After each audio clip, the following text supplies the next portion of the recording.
ating YouTube live. Ang ipe-present ko ngayon is about sa ating climate review mula noong April hanggang May 21, 2023. Narito po yung content ng ating presentation for today. So bibigay po na tayo ng recent ENSO condition nitong nakaraang buwan at ngayong May, and some weather systems na nakaapekto sa ating bansa. Climate assessment, which includes ang ating rainfall at temperature assessment, and some summary.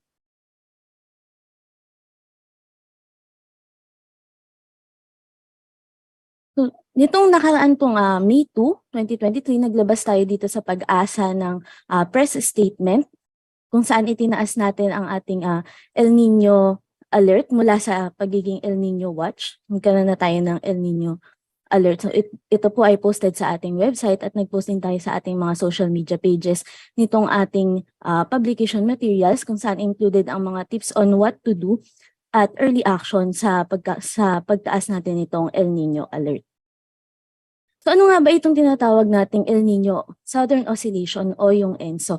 Gaya nga ng sinabi din sa video presentation kanina na pinlay bago tayo mag-officially start, ito po ay isang large-scale variability na nag-result sa interaction ng ocean at atmosphere dito sa may tropical Pacific. So meron tayong tatlong phases ng ENSO, yung tinatawag nating El Nino, kung saan meron tayong hindi pangkaraniwan na pag-init dito sa may central at eastern equatorial Pacific.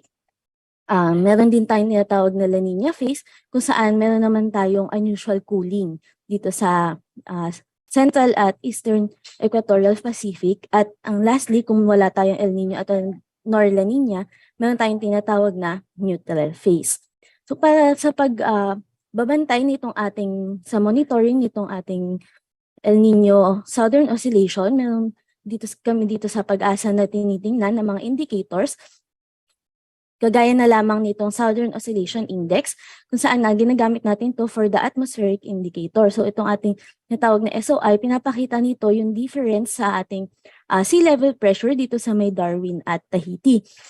Kung ang value nitong tinatawag nating SOI ay umaabot sa positive 5 pataas, yan po ay nag-i-indicate ng La Nina. Kung siya naman ay nasa negative 5 pababa, yan naman po ay nag-i-indicate ng El Nino. At kung in between, yan ay nasa neutral condition. Kung titingnan natin yung ating 30-day moving SOI, nakikita natin yung decreasing trend at ang latest 30-day value natin last May 20, 2023, siya ay nasa negative 7.9, which indicates na papunta na nga tayo sa El Nino phase. Pero currently, ang value niya ay nasa neutral pa din. And then, moving on sa ating oceanic indicator, nandiyan naman tinitingnan natin ang SSTA o ang tinatawag natin sea surface temperature anomaly. Dito naman, kung ang value ng ating SSTA ay 0.5 pataas, ibig sabihin yan, nag-indicate na yan ng El Nino. At kung negative 0.5 naman pababa, nag-i-indicate na yan ng La Nina. So makikita natin na both ang ating atmospheric indicator, ang SOI, at ang ating oceanic indicator, ang SSTA, ay both in neutral level. So ang ating ENSO alert system status nitong na nilabas natin noong May 5, 2023, tayo ay still in neutral condition pero naglabas tayo ng El Nino alert.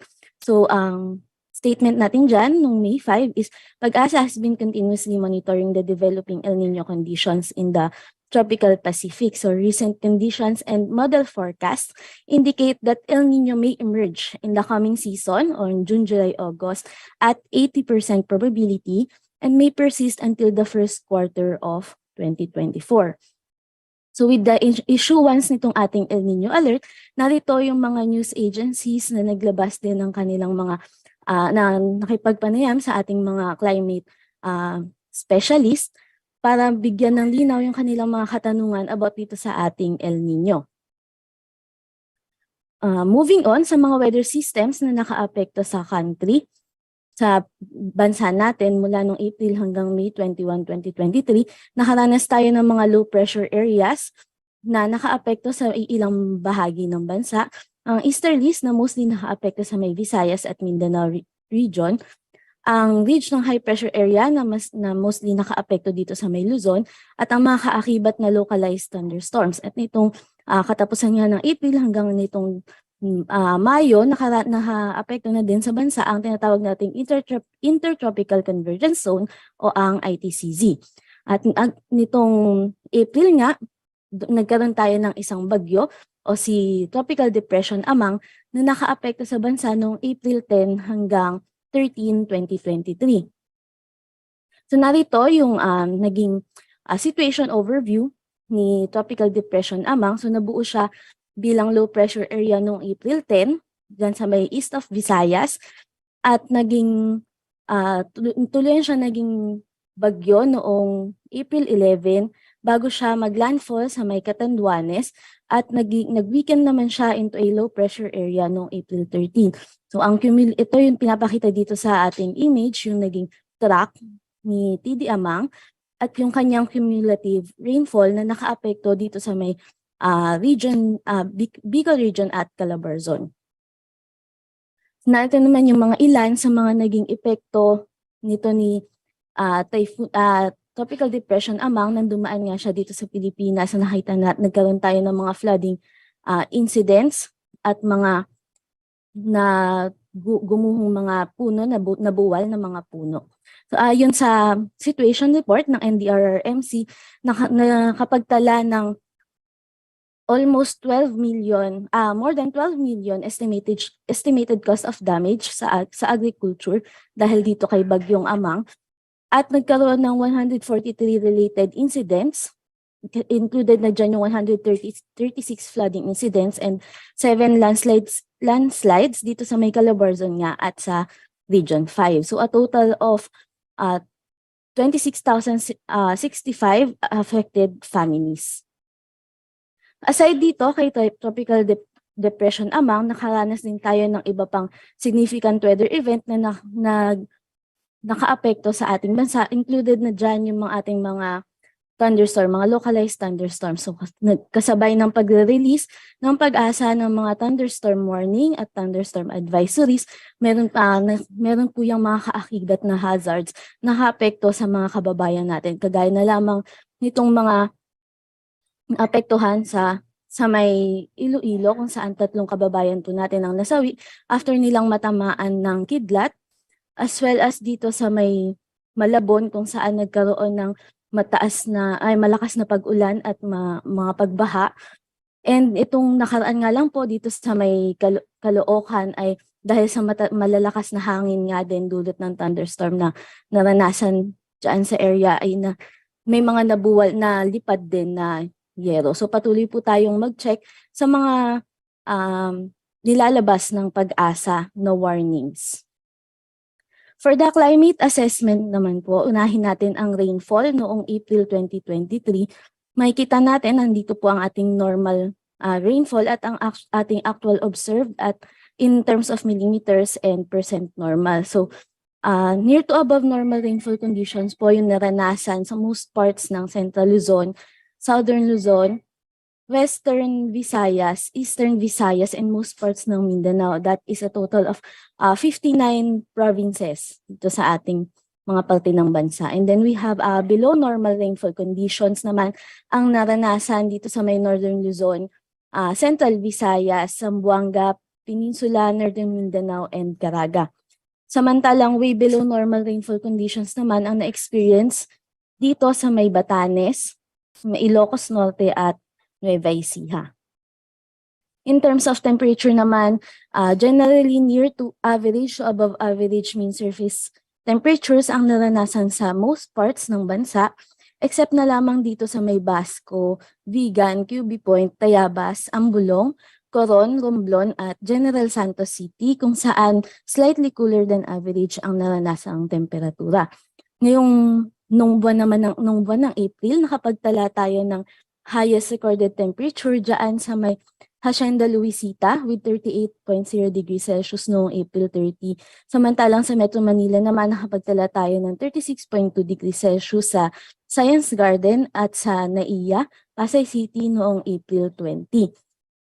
In terms of minimum temperature naman, Nakapagtala tayo ng lowest temperature dyan sa may BSU, La Trinidad, na with 13.9 degrees Celsius noong April 8, followed by Baguio City noong April 9 with 15.5 degrees Celsius.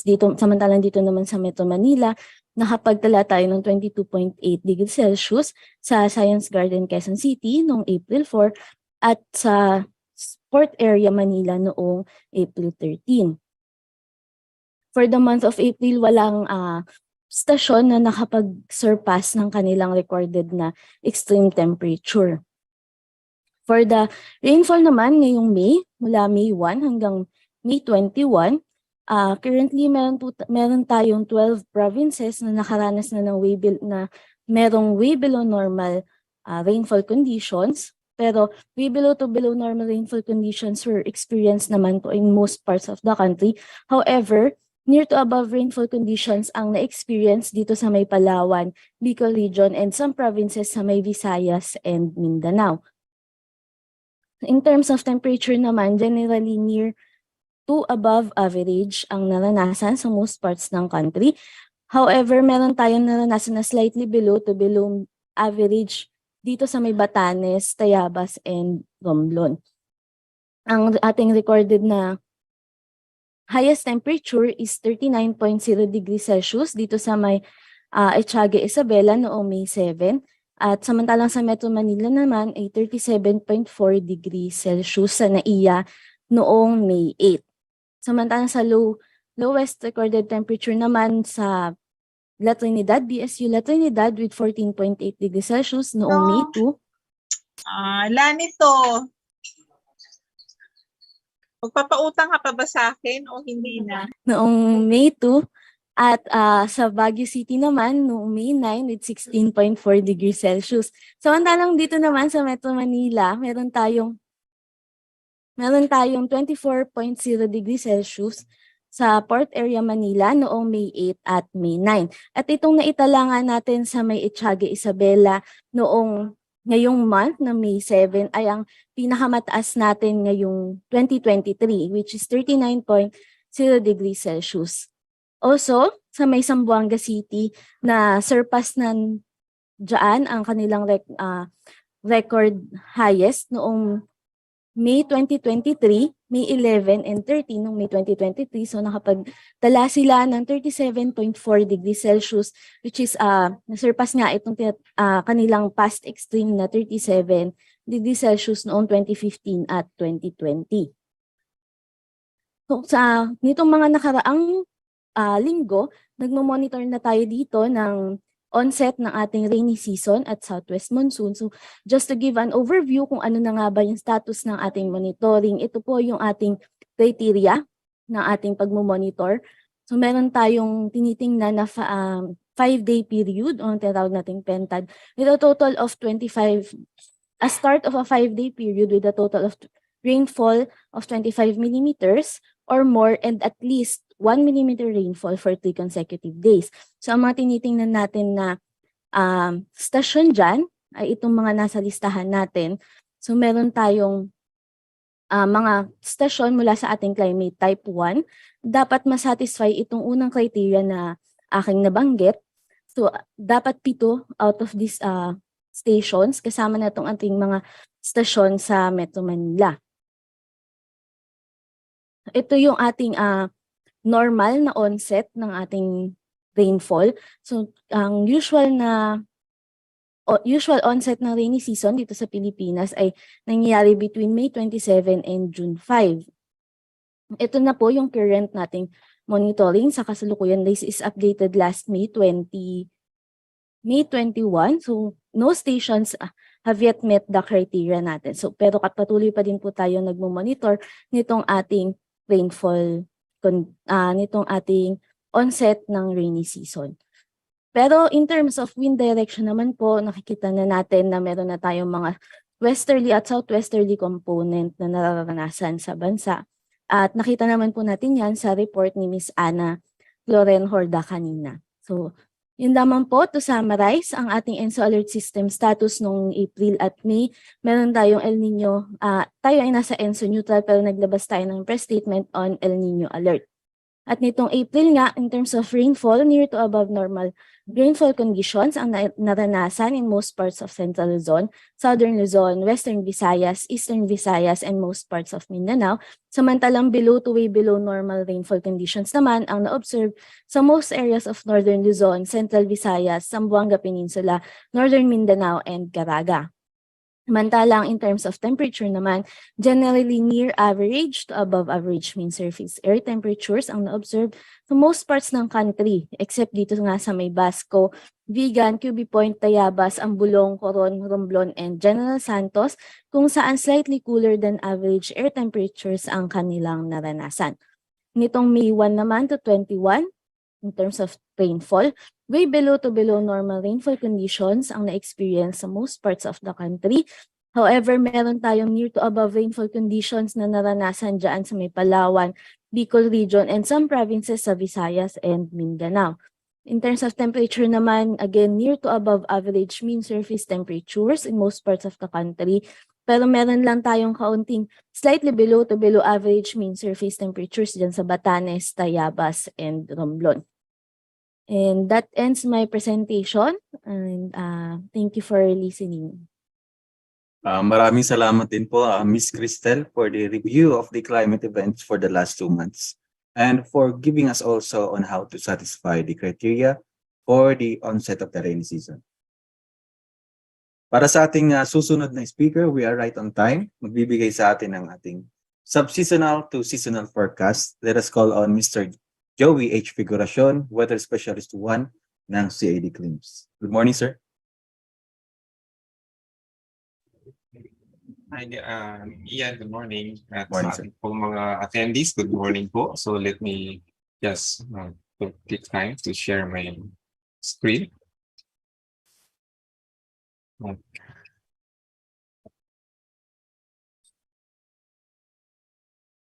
We'll be discussing the subseasonal to seasonal climate forecast for the next 2 weeks. This is the outline of my, or this is the outline of my presentation. So I'll be discussing first yung subseasonal, kung ano yung subseasonal to seasonal forecast and yung mga factors na nakaka-apekto nito sa kanyang predictability o sa kanyang kung paano siya na-resolve o paano siya na-compute at yung ating forecast for the next 2 weeks and the summary. So ang kung familiar na kayo since na-introduce na yung weather predictions a long time ago dahil meron tayong pinaprovide na weather forecast, meron typical cyclone forecast for example. So yung time scale niyan ay 1 day to up to 14 days or a couple of days. And meron na rin tayong introduce na seasonal forecast in the past and yung familiar na kayo sa seasonal prediction na yung time scale niya ay 1 to 6 months. So meron kasing gap yan so previous kaya introduce natin itong subseasonal prediction that to fill that gap between the weather and seasonal time scales. And ang merong mga sources ng predictability ng like any other time scale of weather and climate products ay meron din talagang source for predictability. For S2S, meron tayong tinatawag na Madden-Julian Oscillation or MJO. Yung mamaya i-discuss natin pahapyaw ang ano yung MJO. Meron din tayong ocean, land, ice, surface conditions like yung ating parating naririnig yung ENSO or El Niño Southern Oscillation na nabanggit na kanina pero hindi na natin yan i-tackle dito ngayon. Yung soil moisture, snow cover, and also ang stratosphere troposphere interaction. Pero hindi siya madalang siya mangyayari pero if you heard yung polar vortex so nakaka-apekto yan sa atin especially during northeast monsoon. But what is an MJO? So ito ay intra-seasonal. Ibig sabihin, maaari siyang mangyari any season sa ating bansa. So at global yung ano niya, epekto. Pero nangyayari siya sa global tropics area. So kung inyong matatanong, ano yung global tropics? Ito po yan dito sa may 23 north at 23 south. So apektado po tayo niyan dito sa Pilipinas. At Ano po yung ibig sabihin ng NGO is a disturbance. Ibig sabihin, it is a fluctuation of different parameters like clouds, winds, rainfall, pressure. So kung mayroong disturbance o fluctuation, ibig sabihin maaring marami, maaring pagkonti ng mga ano na yan o pagtaas o pagbaba ng mga parameters na yan. So anong ikaakibat na epekto niyan? Maaring may epekto yan sa atin. So bakit siya importante? Dahil kung saan tayong phase niya, ay maaring magkakaroon ng enhancement or suppression ng mga pag-ulan dito sa atin sa Pilipinas. So kung may suppress, so may ibig sabihin mas konti, may nag-ano siya, hindi niya pinapromote yung o pinapakonti niya yung ulan. Samantala kung nasa enhanced phase tayo, ay malaking chance na excessive naman yung ulan. So pagbaha at drought, maaaring niyang o kakulangan sa tubig yung kanyang epekto. Now sa bagyo naman, nag-modulate siya sa tropical cyclone formation dito sa atin sa Pilipinas. Dahil nga mayroong enhancement or may convection, mayroong this instability. So kung malaki ang chance ng tropical cyclone formation, kung mayroong instability or cloud clusters na nabubuo dahil sa favorable or may opportunity yung environment for TC development. Now, kung makikita ninyo dito sa composite nitong MJO life cycle, so itong green or blue areas ay mapapansin ninyo ay yung enhanced space po yan ng MJO. Yung pinapakita dyan na ang epekto niya is increased rainfall. So habang bumabaybay po yan sa global tropics, iba-iba ang epekto. Kung nasa enhanced space po tayo, yan yung nasa green to blue areas. So may pagdami ng ulan ang sinasabi lamang po niya. So yung brown areas ay maaaring may reduction ng ulan o decrease ng ulan sa atin kung nasa suppressed phase po tayo.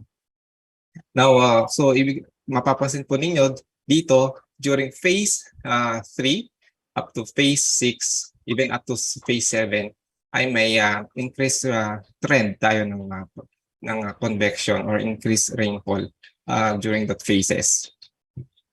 Now, tingnan natin yung, kasi nga, nabanggit natin yung MJO. Tingnan natin in the past 40 days kung saan yung MJO, saan siya bumaybay in the past 40 days. So, actually, in the last 2 weeks, ay pumikot siya sa mundo, sa global tropics, particularly.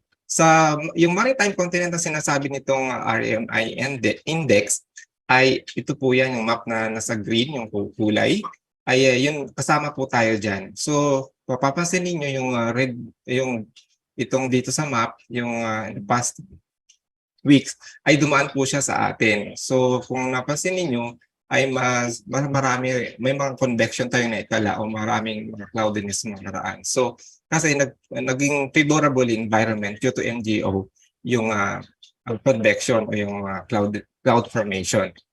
Now, saan siya ngayon? Nandito siya ngayon sa east natin, sa eastern side.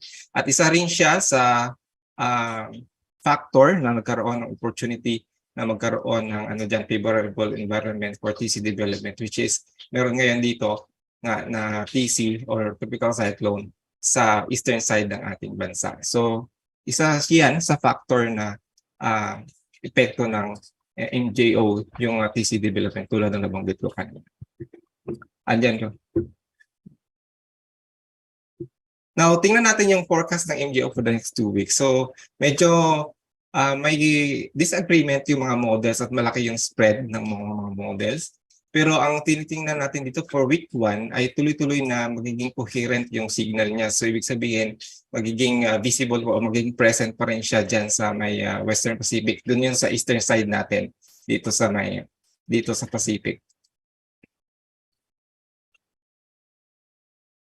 Yan, nandito. So, andito pa rin siya for the next 2 weeks. But sinasabi ng maraming consensus na mas hihina siya for week 2. So, dito, mahihina na siya dito sa area na yan na Pacific.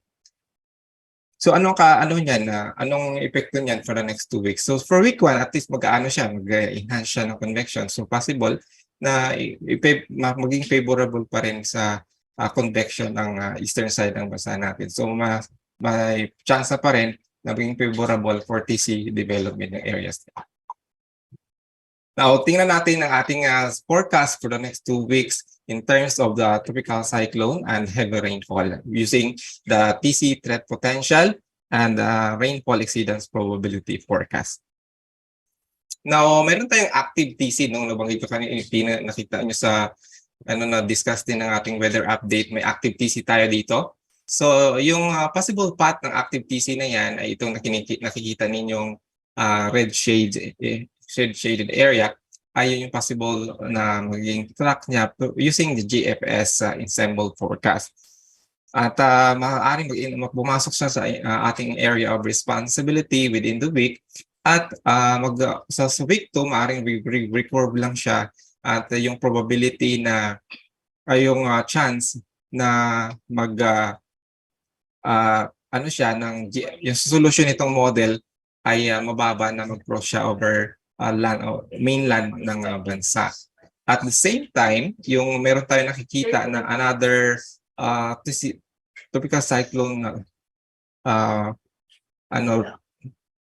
low pressure vortex dito sa may Scarborough area na although mababa yung chance na maging bagyo yan for week 2. But generally for week 1 and week 2, meron tayong active TC threat potential sa bansa. But patuloy po tayo mag-antabay sa mga update, lalo yung mga weather update na binibigay ng ating mga forecaster. Now, for possible scenarios of possible track scenarios of for May ng ating tropical cyclone, ito yung malaking chance na recurvature lang, hindi siya pa lalapit lang ng konti sa eastern side. May possibility din naman na mag-cross ng mainland ng bansa, especially in Visayas and Luzon, and then will recurve after crossing Visayas and Luzon area, and pupunta na siya doon sa northeastern side ng bansa. Now for June, dahil nga sa week 2, may posibilidad na maraming possible tracks during June. Isa na dyan, yung 50%, dalawa sa scenarios na yan, sa apat ay sinasabi na hindi magla-landfall, magre-recurve lang din. But yung 3 and 4, malaking din ang chance na ganyan din ang scenario. So mas mataas sa may Bicol area, pero at tatagos siya, magko-cross siya ng Southern Luzon. Pero itong number 4, mas bababa, Visayas, magko-cross ng Southern Luzon. Papunta siya ng West Philippine Sea. Now, titingnan natin yung other weather impact, high impact weather events, which is yung rainfall naman.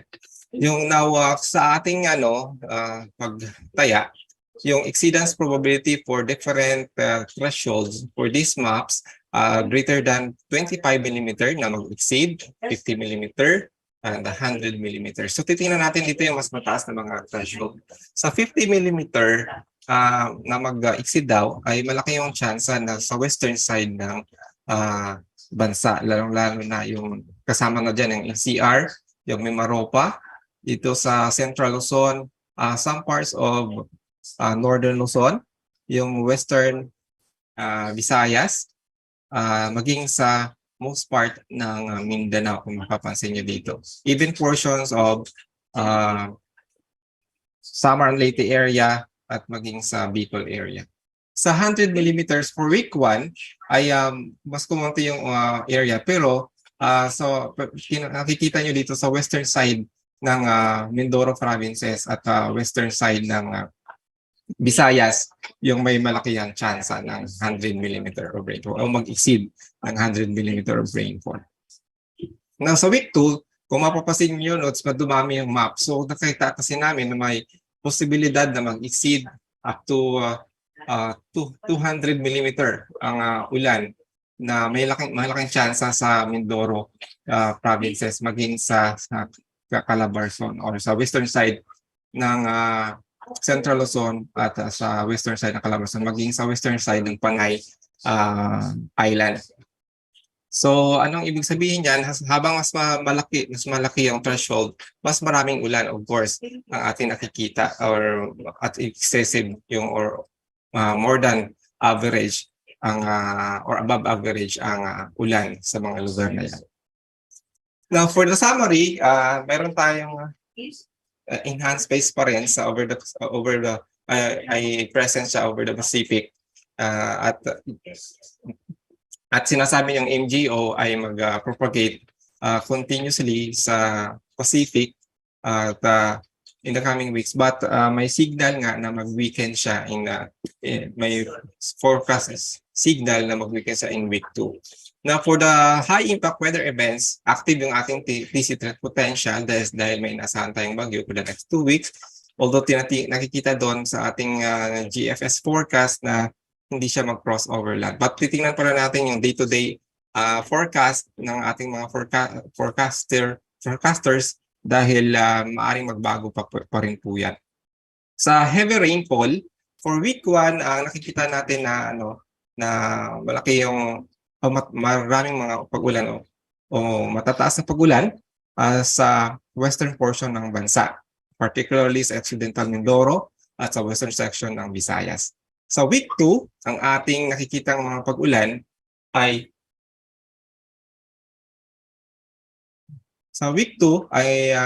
inaasahan na malaki yung makikita pa rin natin doon sa western side pa rin yung most nakikita natin yung malaking yung chance ng mga natataas na pag-ulan sa week 2. So atin na lang reviewin itong mga areas na yan, particularly sa may Central Luzon, in CR, Mindoro provinces, western section ng Calabarzon, yung western section ng Western Visayas, at maging sa itong bahagi yun po sa western side ng Visayas ang may nakikitang may matataas na pag-ulan sa week 2. Yun po lamang at ito pong ating mga product na ito na nabanggit or na-introduce sa inyo ay available din po sa aming website. Ito po yung mga na yan, mga menu and sub-menu. So maaari nyo lang po yung puntahan at ma-review itong ating mga forecast. At maraming salamat po sa inyong pakikinig at balik na po natin kay Ian. Maraming salamat po, Sir Joey, for the knowledge about the S2S forecast sa MJO din po, Easy Threats, Rainfall Excellence Probability Forecast from Sir Joey H. Figuracion, Weather Specialist ng Sadie Clims. Time check po tayo mga kaibigan, 10:17 ng umaga. Magbabalik po kami after a 10-minute break. Maraming salamat po.